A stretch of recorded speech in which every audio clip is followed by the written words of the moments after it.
the way in which you're different. That's one good strategy. So the essentials, we're all born with the essentials. There's work to do, of course, but I don't think anybody's born like without the capacity to innovate, save maybe if you're born into a coma. And then I don't know that anybody knows what your experience is like. So I think we should include that edge case. I think you're right, because all kids are very creative. The fact that they don't know, it's like they're so curious and they want to know, and they're always like thinking out of the box because they don't know the box. So for them, it's like natural to be creative.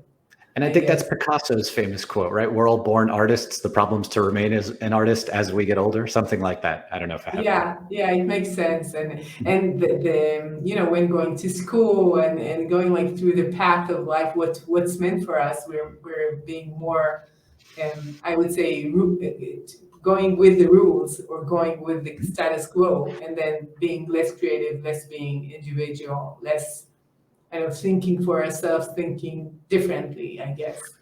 Yeah, I think it is a real challenge for children growing up, for humans growing up, to find balance between learning how to live in a society, in a family, in a friendship. There are ways in which you have to bend, flex, compromise, conform, and those are all useful skills. Social skills are about understanding the other person's experience and catering to them to an extent. They're also about honest expression of oneself. And so in all that, you can lose your creativity.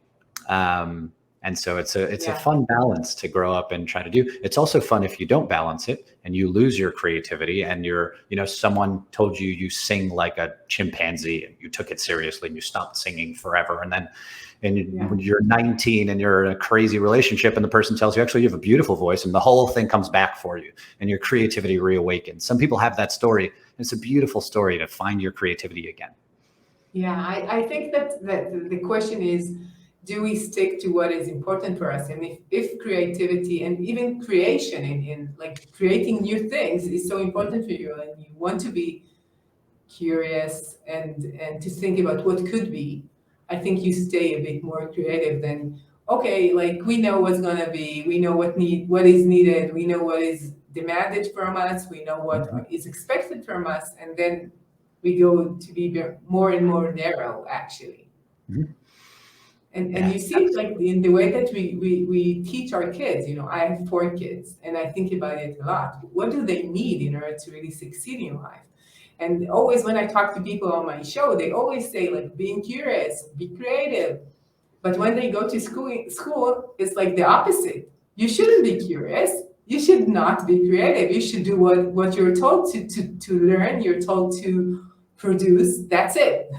Right? Yes, you're absolutely right. Our society tends toward critical thinking, tends toward conformity, tends toward have to and narrow focuses, more than is useful in our modern world. I think with automation and AI, the creative tasks are now in abundance. We're demanding a lot of creativity of people, and we have this education system and society that isn't designed to produce it. So I think you're 100% right. There's a mismatch there.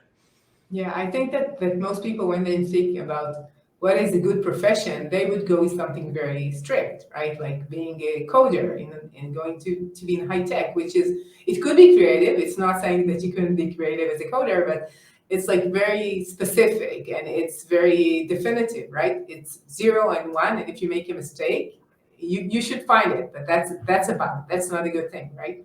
But in general, the people who create the future for us are the entrepreneurs, which are usually thinking differently or doing things differently or want to do things in a total new direction, right? Which is not what we teach our kids. Yeah, absolutely. I think the way I like to think about innovation and the societal sort of benefit and all of that is there's breakthrough innovation. So there are people who do the $1 billion breakthrough or whatever it is. They take us to space for the first time, or they invent a new thing. And you don't even need high tech for this example. If you zoom backward in history all the way to prehistoric times, someone somewhere probably, quote, invented music, or someone did it for the first time. But is the breakthrough innovation where the value was? Or is it every song, lyric, rhyme, rap, beatbox since then? That's where the value is. And those are the everyday innovations. So you could think of it as like invention gets us going, and innovation provides all of the richness and breadth that we get from that. So we have, people in our society who will unlock teams, really. No individual does this. Teams of people who will unlock those doors and create new possibilities. And then we have the everyday innovation that we get to do as a result of there being this whole new, direction we can go in: space, synthetic biology, whatever else. Do you have the feeling that sometimes people create something or invent something just because they could, and just because it's like it could be done, not because it should be done sometimes? Yes. Okay. So 2019 in the springtime, February 2019, I think is the date. I worked on a project for the National Science Foundation. And it was on synthetic biology. The event was called Building Synthetic Cells. And so the effort was to generate research ideas, 5-day event, 30 scientists, forming teams, coming up with research ideas, lots of fun. Shark Tank at the end, there's a whole bunch of money on the line. And the ones that succeed, and then they go through a grant process. So they go through all the formal proceedings, but the event is where the action was at. The winners got funding. They got grant funding to do their science research. And so the theme of building synthetic cells, like just because we can, should we, was very prevalent. We had 3 ethicists in the room, like scientists whose background is ethics, bioethics, et cetera. So we bake in the ethics when we do stuff like this. And it's important to do so because, you go back 80 years and you think about nuclear weapons and you go, oh, should we have? Should we not have? Should we have done that differently? You have a lot of really serious questions. Just because we can't doesn't necessarily mean we should. Now, do or don't is too narrow.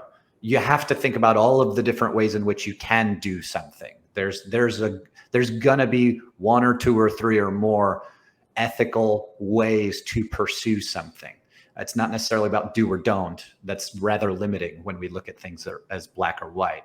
But yeah, certainly you have to bring ethics in the room when you do stuff like that. Yeah. So you mentioned firsthand.